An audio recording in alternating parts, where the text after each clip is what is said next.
आपको जब सिंबो खाइबा को भल लगुनि तो थरे मो स्टाइल सिंबोर यही रेसिपी को ट्राई करंतु। तो सभी को मोर हेलो हाय नमस्कार।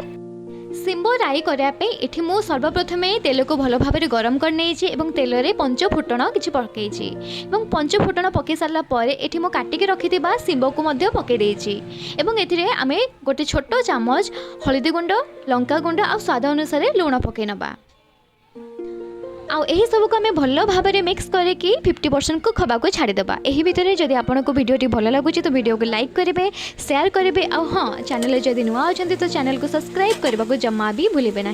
तो देखो सांग मैंने ये आमर सिंबो 50% कुक हो गला।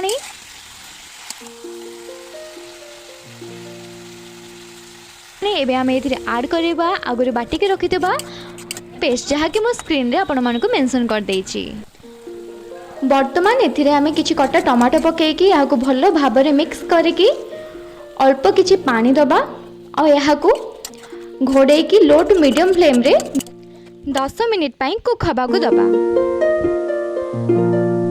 तो देखंतु सांग माने एठी हमर गरमा गरम सिंबो राई परफेक्टली कुक हो जाइछि।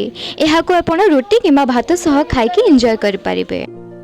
तो एमती नुआ नुआ कुकिंग वीडियो देखिया आम चैनल को सब्सक्राइब करंतु। तो आज पाई रोजी नमस्कार।